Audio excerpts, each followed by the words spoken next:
Hello! The Piqua City School District is excited to host the Spring is Music to My Ears Senior Citizens Breakfast. The event will take place on March 31st at 8:30. It will be held at the Piqua High School. The event features some very talented students.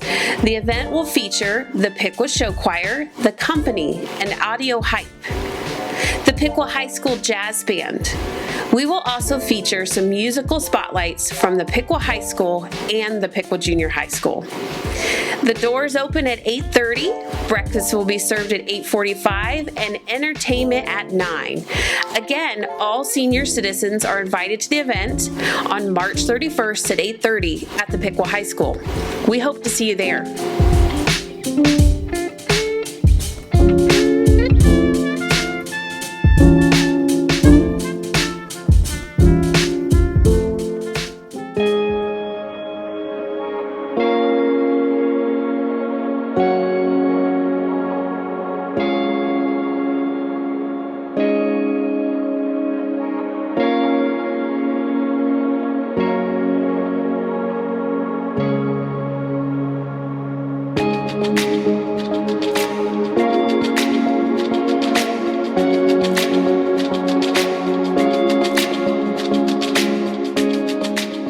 Hi, my name is Chloe. Welcome back to another episode of PHS Now. We sent our very own Caitlin to speak to Miss Pace about our service learning. We are very excited to see the new upcoming projects this semester. Hi, I'm Caitlin, and I'm here with Mrs. Pace. And we're going to be talking about the service learning class at the high school. Miss Pace, so what is the service learning class, and what is the point? Okay. So the service learning class is a social studies elective that Mrs. Downs started a couple years ago. I just took it over this year when she left for Covington. So basically we have student-led service projects that are done either here in the Piqua community, in the school building, or it can go for anybody in Miami County. The students will identify a need in our society and then will come up with their own solutions on how they can fix our problems or at least try to make life a little bit better for our area. So the issues that they come up with, do they actually go through with their plan? Or? So this is a semester-long kind of project. So like Dre Roberts, he is a senior this year, he identified that he wanted to combat poverty in our region. And the way that he decided he was going to do that is that he is currently working on creating an employability board here at the high school where local businesses can advertise the job openings they have, how they can apply, and then we're also doing some activities during advisory where we can help students either fill out those applications, create the resume, or even just work on interpersonal skills in order to be better prepared for employment. Right now, actually today, I'm wearing it today, we have Trenton Rudd's project, Protect Our Protectors, where he decided he wanted to do something for our area veterans. And he discovered that Miami County specifically has a lot of help for those veterans in order to reintroduce themselves back into society. And so he had to go a different direction. And so he decided he wanted to raise money for PTSD, either research or some programs in which we can help the veterans that are coming home. And that's where they discovered Save a Warrior. This is a student-driven fundraiser with t-shirts benefiting Save a Warrior. They've already raised $13,000 with sponsorships from local businesses, and they hope to see that number grow more. Traditionally, rivals on the court, Piqua and Troy are coming together for one cause. Both communities and our county that we share take a great deal of pride with our veterans and what they have done for us. Ahead of the Piqua-Troy basketball game on February 10th, students are selling t-shirts to help protect those who protect us. I feel some selflessness with it. Piqua senior Trenton Rudd is spearheading the project. My grandpa, he served in Vietnam and he had a Purple Heart in Vietnam. And he never came out with PTSD, but you could also just tell that this it kept him on guard. Friends Landon Lawson and Nathan Beaker are joining him in the cause. I know Rudd, he's determined. I knew he would make an impact on us. I'm mainly in in charge of the t-shirt sales, I'd say, organizing all the t-shirts. You know, we have about 600 here at the high school now. Money will go to Save a Warrior, a nonprofit helping veterans transition back into civilian life when they come home from war. John Looker is a decorated veteran. If you forget, I'm the best looker in town. Behind the humor is also the pain he's struggled with after serving. When I came back from Vietnam, I had terrible PTSD, and I became an alcoholic, and I was probably pretty close to committing suicide myself. John got the help he needed and wants other vets to get that same help. For these young men to step up and do this for that organization, it means a whole lot to me, and it means a lot to the veterans out there.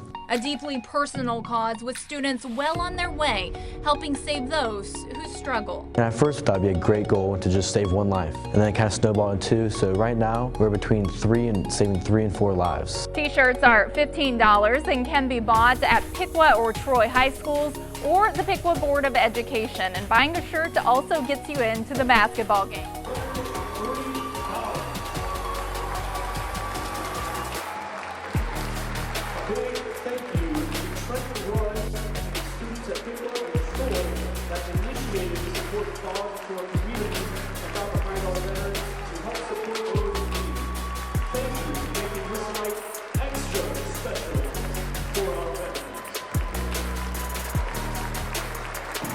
So the moral of the story is the projects basically come from the students seeing something in their community, in their school, that needs to be tweaked or fixed or just somehow improved.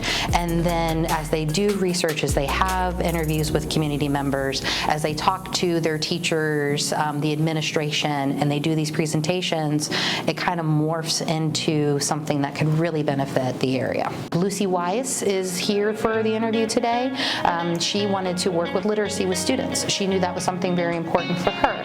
And so she is currently working on a grant to try to procure books for our kindergarten, first grade students. Richard Price just had a pretty big meeting with the area food pantries in which we're going to create a map to kind of help with food security, and so people know what services are available. And then we identified an area that is in need of more food service, and so that might be something that one of the kids see later on. Okay, so it sounds like a lot of your students have really good ideas. Oh yes, absolutely. And a lot of the examples you gave us sound like they're really good and they're going to help the community a lot. Oh yeah, I'm pretty excited about like this last semester group. Had quite a bit of issues that I did not really see because I'm not from the Piqua community. I live in West Milton, so I have a little less of an idea of what actually happens outside of this building. Before, when Mrs. Downs had this, she also did different literacy projects where she did the literacy walk downtown. Mrs. Downs also is the one that created Fall Fest. So, that was a PBIS initiative there where the students were able to create this great opportunity for community building and, interpersonal relationships. So there's a lot of things that she and the previous classes have done that have really benefited the area. So if a student wants to join service learning, do they have to be in a certain grade level? Nope. I have freshmen through seniors, and it's an elective, so you just have to have room in your schedule to get into an elective. It is a semester class, so it's only for the first or second half. But yeah, we'll take anybody, any kind of level. We do whatever. Okay. Thank you. Next, we have Abby and Caitlin, who spoke to a few students about the American Legion Americanism test.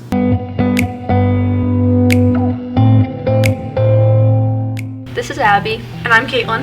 And I'm Ashlyn. Ashlyn, how did you get involved with taking the Americanism test? My social studies teacher recommended me for it and asked me if I wanted to. So there was really nothing bad that I could get out of it. How'd you prepare for it? I didn't know what was going to be on it, so I didn't know how to prepare. So what mindset did you have going into it? Kind of there's nothing bad that I could get out of it, and that I thought I would know a lot of it, so I was kind of excited to see how I could do on it. Well, you won, so, You did do well on it. Apparently. What advice would you give to somebody who's looking into taking it or is going to take it? Definitely that city government and like local government is the biggest part on that test, and that we don't really cover that in our social studies classes. That makes sense. So was the test stressful? Not really. We had kind of was a long time to take in. It wasn't that long of a test, so. Okay. Hi, I'm Caitlin. This is Abby, and we're sitting down with Marin to talk to her about the Americanism test. So why did you choose to take the test? I chose to take it because Mr. Uhl recommended me for it, and I've always been pretty good at history, so I thought I could do well. Was there any ways you prepared yourself for the test? Not really. I'm involved in a lot of history classes and stuff, so I thought I was fine. So that probably helped out a lot. Yeah. With taking the test. I would say so. So what motivated you to do it? I don't really know. I know there was a prize involved that I thought I could win, but it also looks good, like, to put on applications and stuff. That makes sense. Did you win the prize? I don't know what it is yet. Like, we were supposed to find out, but we haven't. Oh, okay. What advice would you give other students if they were going to take the test? I would say to, like, look into more, like, local government stuff, because that was a huge part of it, and I had no idea. So I guess do that.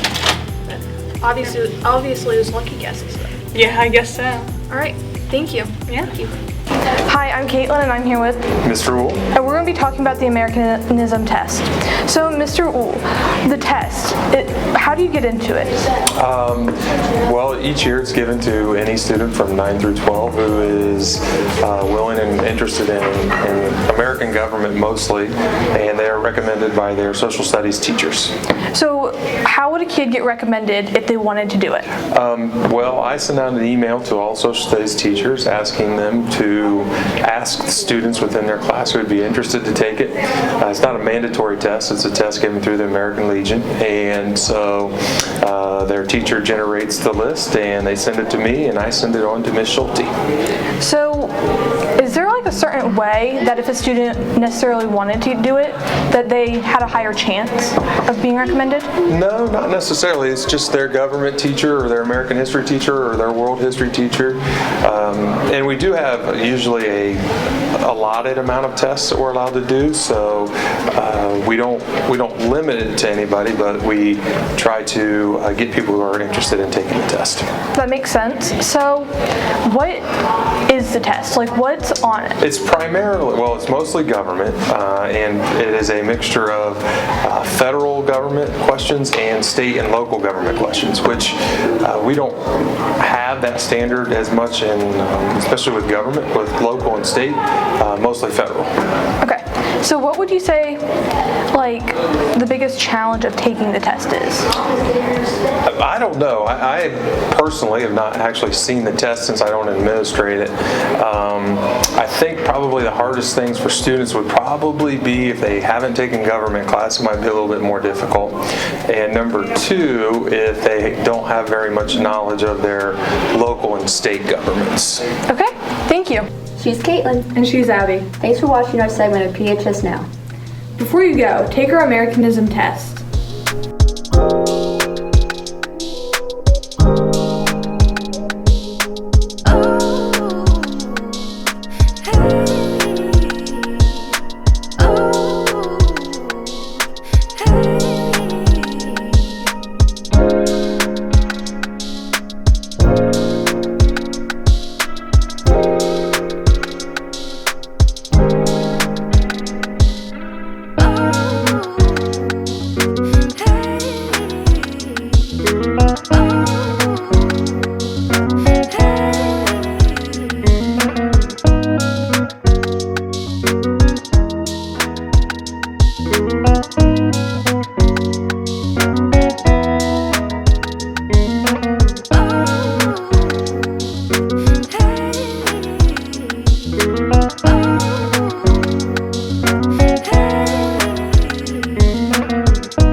Next, we sent out Tommy, who spoke to Chip Hare, Coach Brian, and Avery Wiley about her successful wrestling season.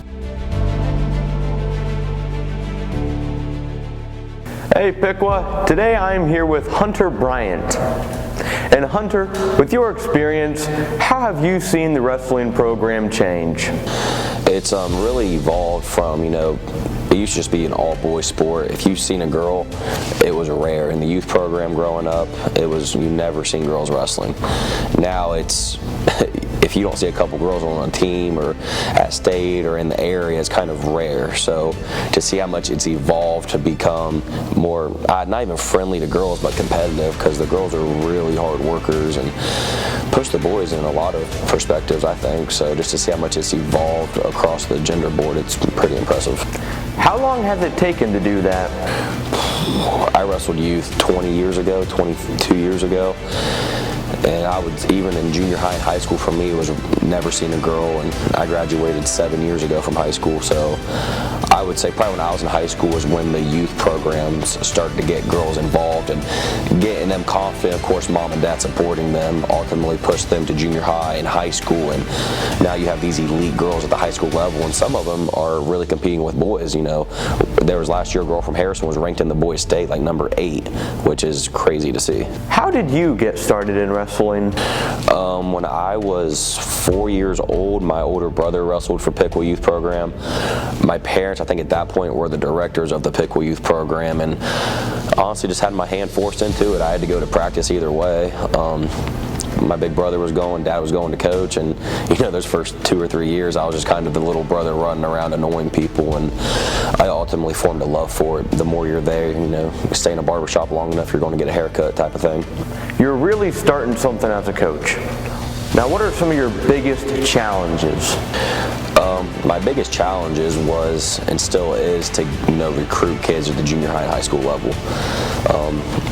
Boy or girl for that matter. You get kids in junior high and high school, they don't want to be judged for wearing that tight singlet or X, Y, Z, all these other variables. But once we get them in there, these athletes of the school, and tell them, like, hey, this is a combat sport, all wrestling is a fight with rules, and they get in there and the true competitor ultimately comes out. But I would say that's the biggest struggle, of getting kids comfortable and to try something new like wrestling and get out of their comfort zone a little bit. My best moments as a coach is just, kids overcoming adversity and, being in matches that maybe on paper they shouldn't be in, or digging deep in that big match, and, overcoming a loss previous in a tournament or previous in a season, just seeing their growth from December through, well, February now, but December through March. What would you say about Avery's work ethic? Some people might think, oh, Avery's on a boys team. She competes with the girls, she'll do girl state, but she does boys tournaments as well. So someone might say, hey, you have to accommodate the one girl on the team, and that couldn't be far from the truth. Avery, on our team, we have this thing called a blue shirt. And a blue shirt is something that, it exemplifies hard work, dedication, commitment, year-round. It's not something just the 3 months through season. It's March through March is when that blue shirt can be earned. And she was the first blue shirt on the team this year. I'm the only blue shirt underclassman last year as a sophomore, and she sets the tone in the room. It's not, hey guys, you're going with Avery, kind of take it easy on her. She has high goals of being a state champ, so to achieve those goals she needs to get beat up like anyone else does and get tougher in the room ultimately, and she embraces that, and she goes with the boys as well, just as hard. So we heard that some people in matches forfeit to Avery. Why does this happen? So I haven't had to experience that with Avery at this point, with how common girls wrestling is, but I know people have done that with females in the past, and I'm sure it has happened to her at some point in her wrestling career, and I'm not sure if it comes down to religious beliefs, personal beliefs from mom and dad, whatever it is, but it's thankfully now it's becoming more obsolete to where it's, oh, I have to wrestle a girl, and because now it's boys wrestle her, and it's, oh crap, I got to wrestle this girl from Piqua, that's tough, is what it comes down to at this point.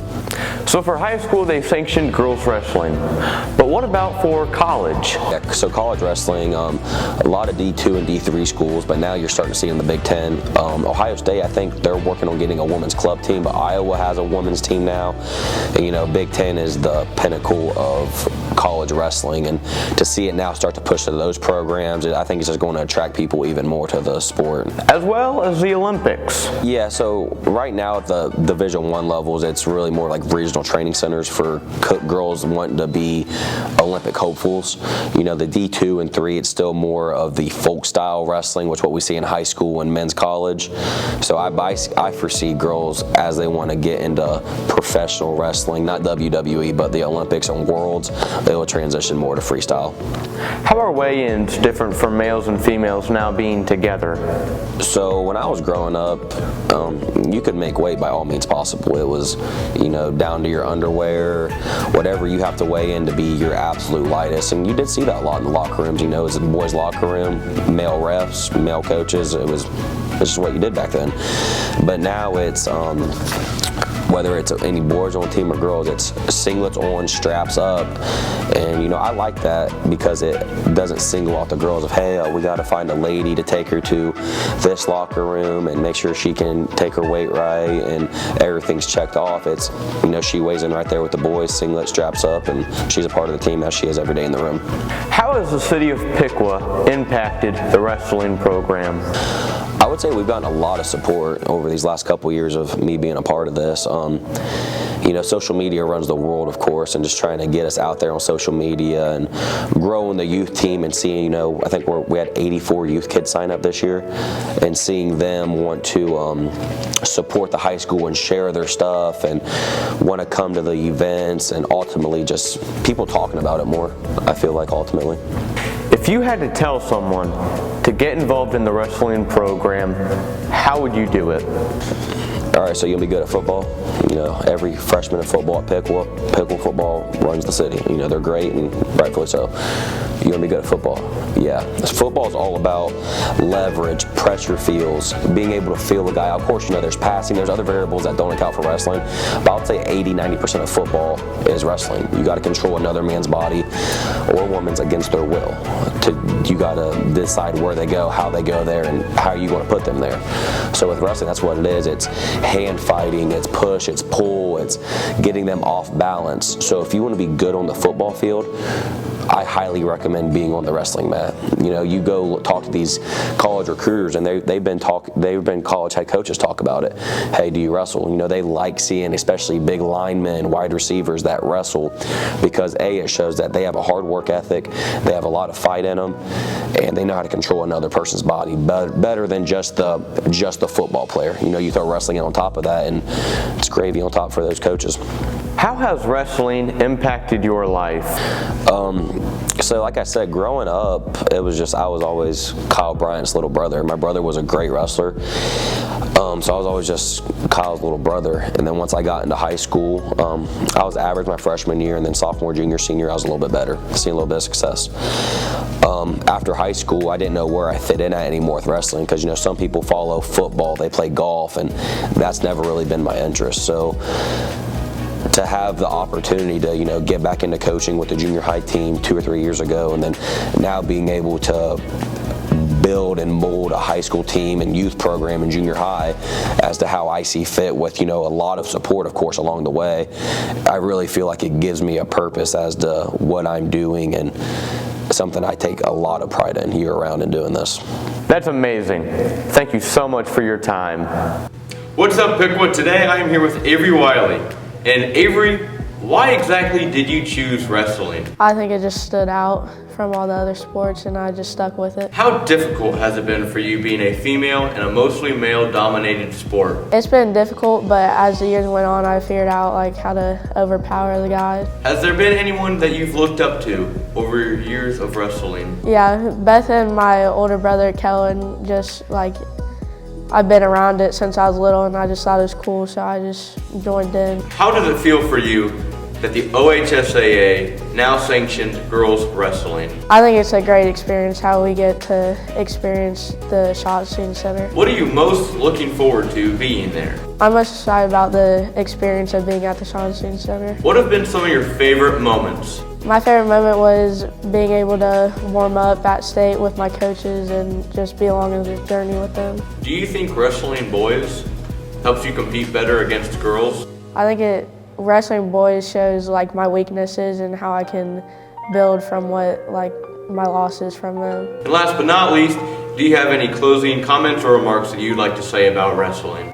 I think wrestling's the best sport because it's a huge mental and physical like game. Like you're mentally drained and you just push through barriers every day. Thank you so much for your time, Avery. What's up, Piqua? I'm Tommy, and today we're going to be meeting back again with Mr. Chip Hare. Chip, when did the OHSAA first sanction girls wrestling? The Ohio High School Athletic Association sanctioned girls wrestling this year. This is the first year they've done it. It's been a club sport up until this year. There's been such a ground-swelling support for girls wrestling throughout the state that the Ohio High School Athletic Association decided to make it a part of its state championships. With your years as being the athletic director for Piqua, how has the wrestling program changed? Wrestling in general, I would say across the state, the challenge has been growing in participation numbers. How do you get kids to participate more? Wrestling is a grueling and grinding sport. The time that you have to put in the room, and I say the room is the wrestling room, goes just beyond the season. It goes outside the season in the weight room, a lot like the other sports. But it's a physical grind and a mental grind. So I would say participation numbers and trying to find ways to get kids to participate is probably one of the bigger challenges. Adding girls wrestling has certainly been a real caveat to the wrestling program, not just at Piqua, but in our league and then throughout the state. I think for us, what I've seen, particularly in the last couple of years, our numbers have been growing, and a lot of that comes with leadership in the room, not just with coaches, but your kids. And really buying into wanting to put extra work into the offseason. Has Piqua ever had another female wrestler like Avery?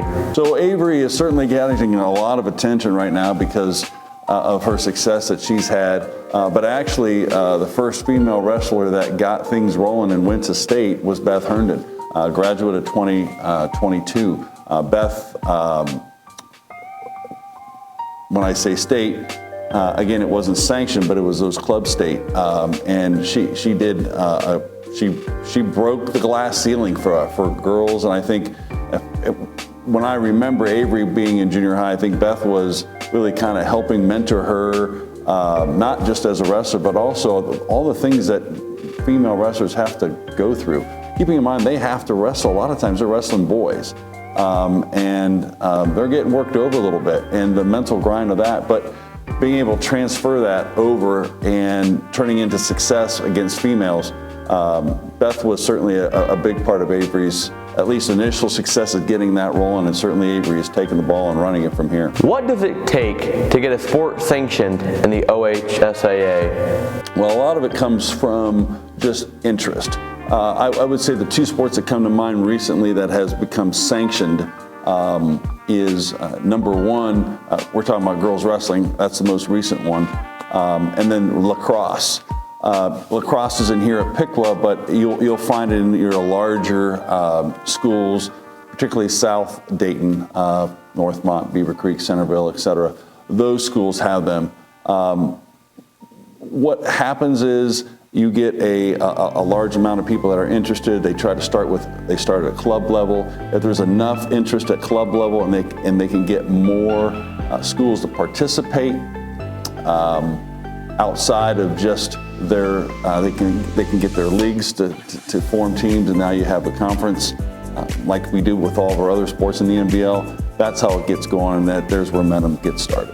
The one sport right now that they're looking at turning it into a sport, in rumor in the Ohio High School Athletic Association, is actually EA Sports. Sports with your thumbs. It might actually become a sanctioned sport within the OHSAA. We'll see. It's going to come on down. But again, there's an example of people interested in something, if they can get kids to participate. And that's exactly what the OHSAA, the NBL, and certainly Piqua City Schools is trying to do, is to get kids involved outside of the school day.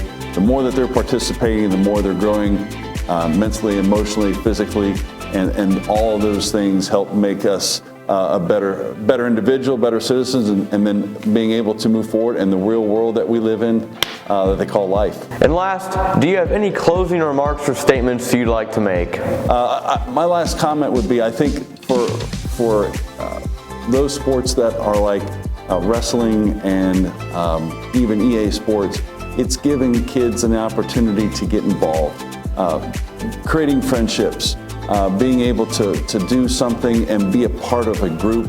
And I've always said, being a part of something bigger than yourself makes things worth coming to school for and getting out of bed. And sometimes when you don't feel like coming, it can just push you over the edge and encourage you to be a little bit better.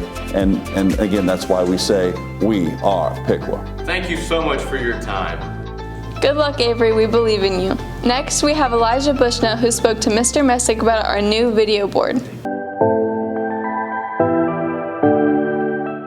Hi, I'm Elijah Bushnell. I'm here with Mr. Messick. How are you doing today? Doing well, man. Thanks for having me down. Today we're going to talk about the video board in the gym. Yeah, isn't it awesome? Yeah, it is. I think it has brought a lot to the experience of watching our basketball games. How do you feel about that? Same. I agree with you. You know, I know that we had been talking about doing this for a couple years. And just the whole idea of renovating the gym floor, and then and just getting new paint and everything in there. So it's just a part of that project. But yeah, I mean it's nice to it's like an experience coming to our games, right? It's not it's not going to like a typical basketball game. Once again, Piqua High School has got something that other people don't have. Make people kind of envious, but it just tells you how much how important our community is to us and our students, just to give them that experience. Yeah, I've seen a lot more students showing up and giving some student pride towards the game after that showed up.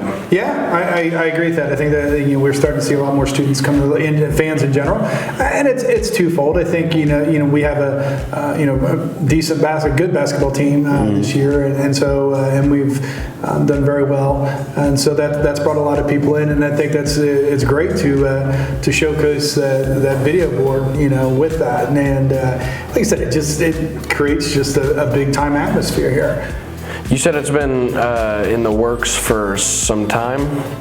Yeah, so I think Mr. Hare and I have talked, I don't know, years ago, just how we need to do something with the gym, and it's kind of become one of those things where just to modernize it, right? To you have the rest of the building has been redone, and the gym is. We wanted to make sure we're doing the same thing there. And coming up with, we wanted a video board. And we've been looking at different options, but finally, with some help with some donors, and some good faith from our community, we were able to put this thing together. We had, I don't know if you know this, but as the time of the purchase, ours is the biggest one in a high school. Yeah. And I don't know if that's the case now, but at the time of the purchase, that's what it was. And then just and the quality of it is really, really good. So once again, it's top shelf, top tier stuff that we got here at Piqua, and that's really, like I said, that's thanks to the donors to do that. I mean, that's not funded through Piqua City Schools. Yeah. That's donated by the people around us, so it's pretty impressive. Yeah, they give to us so we can give back to our community. 100%. Edison's a big part of it. Park Bank's a big part of that, and they, like I said, they want us to have these things, and I think that's. Yeah, it's pretty special. It's one of those things in Piqua that we're very blessed to have. Yeah, it definitely moves Piqua up on the ranks. Oh yeah, and that's the best part is like you always hear the comments, especially the first time people come in.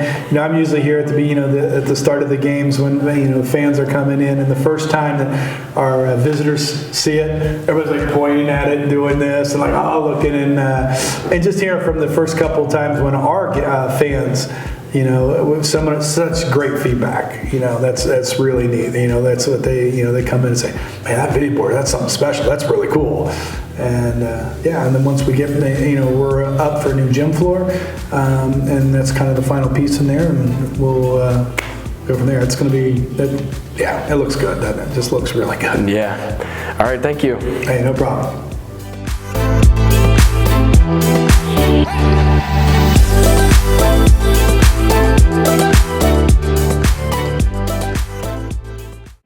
Thank you, Elijah. On the behalf of Piqua Digital, thank you for watching this month's episode of PHS Now. See you next time.